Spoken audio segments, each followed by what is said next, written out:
sa isip, nalaman mo ika'y nagkamali. Nagsisisiyag sa isip, nalaman mo ika'y nagkamali.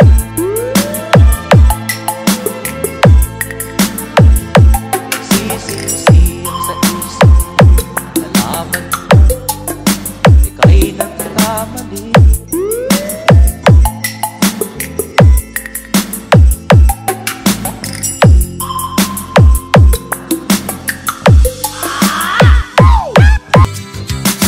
Sa isang kulungan akala ay may taong nalungkot, umiiyak. Ang tanong niya sa sarili ay kailan magigising ka ng liwanag. Malayo ang iniisip at nakakuyong niya ring mga palad. Bakit daw siya nagdurusa sa kasalanang di niya ginawa?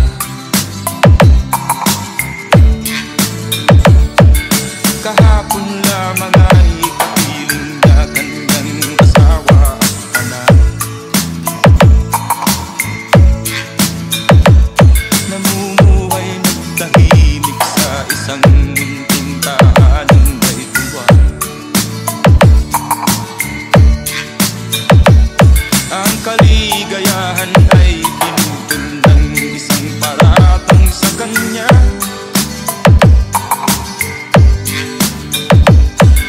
Siya daw ang may sala sa isang krimen na di naman niya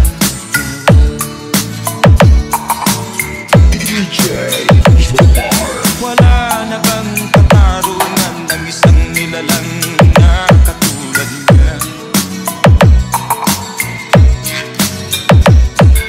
Ilan pang tulad niya ang nagdurusa ng walang kasalanan? Di ba't ang batas natin pantay-pantay, walang mahirap mayaman? Bakit marami ang nagdurusang mga walang kasalanan? Mga ilang araw na lamang haharapin na niya ang bitayan. Paano niya isisigaw na siya'y sadyang walang kasalanan? Tanging ang Diyos lamang ang siyang saksi at siyang nakakaalam.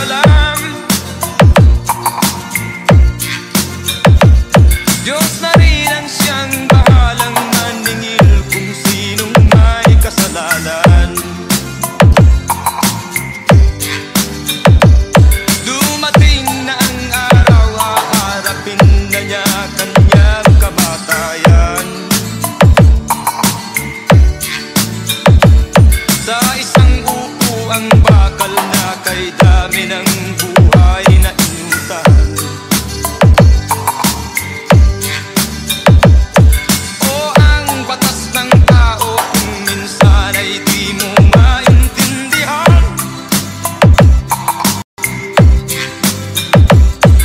Ilan pang tulad niya ay ating pinako ng bandala. Sa kuko ng agila, kailangan kong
masasagi ang mga kapatid natin sa Mindanao. Hindi na ba masasagi ang mga kapatid natin sa Mindanao?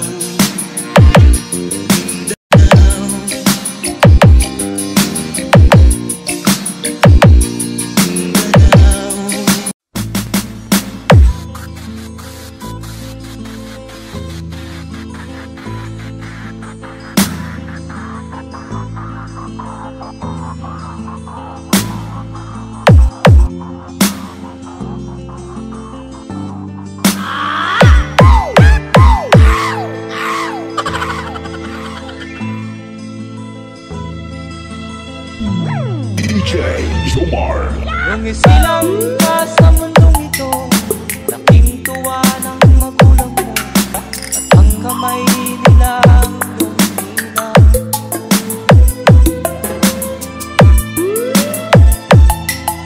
At ang nanay at tatay mo'y di malaman ang gagawin, namastan pati pagtulog.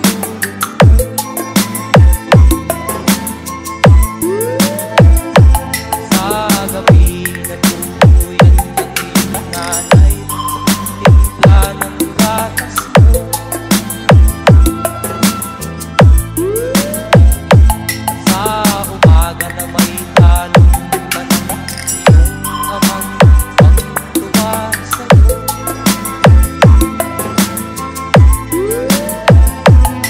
Ngayon nga ay malaki ka na, nais mo'y maging malaya, di man sila kaya, walang magawa.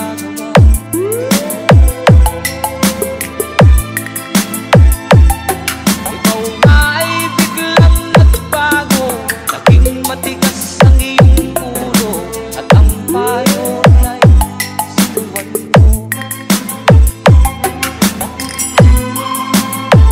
Di mo malulang inisip na ang kanilang ginagawa para sa'yo.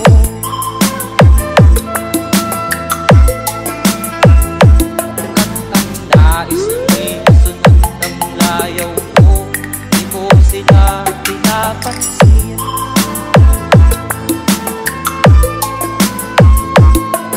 Nagdaan pa ang mga araw, at ang landas mo'y naligaw. Ikaw ay nalulong sa masamang bisyo.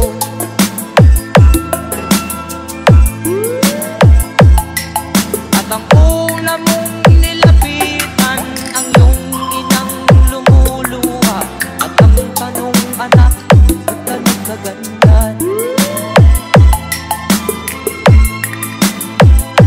At ang iyong mga matay, lang lumuha ng di mo napapansin.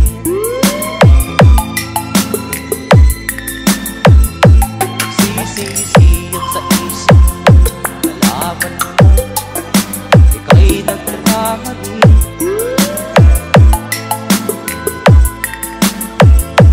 Sisiyot sa isip, nalaman mo, ika'y nagkamali.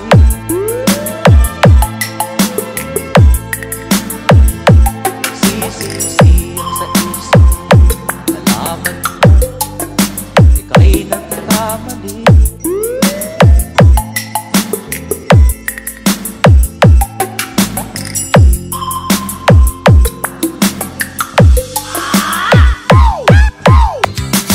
Sa isang kulungan kakalay, may taong nalungkot, umiiyak. Ang tanong niya sa sarili ay kailan magigising ka ng liwanag. Malayo ang iniisip at nakakuyong niya ring mga palad. Bakit daw siya nagdurusa sa kasalanang di niya ginawa?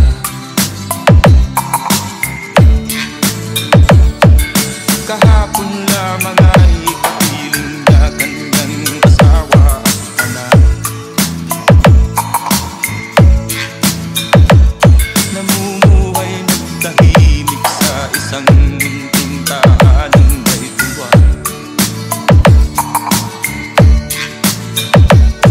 Ang kaligayahan ay pinutol ng isang paratang sa kanya.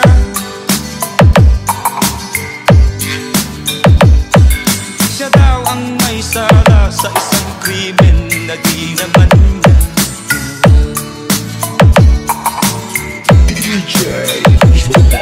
Wala na bang katarungan ang isang nilalang na katulad niya? Ilan pang tulad niya ang nagdurusa ng walang kasalanan? Di ba't ang batas natin pantay-pantay, walang mahirap mayaman? Bakit marami ang nagdurusang mga walang kasalanan?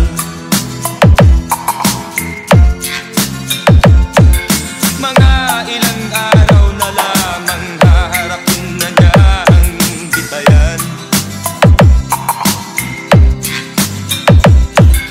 Paano niya isisigaw na siya isa diyang walang kasalanan?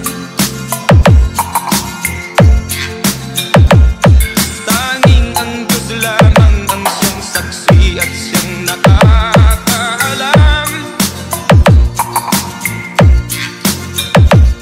Diyos na rin ang siyang bahalang maningil kung sinong may kasalanan. Dumating na ang araw, haharapin na niya kanyang kamatayan. Sa isang upo ang bakal na kay dami ng buhay na inutan.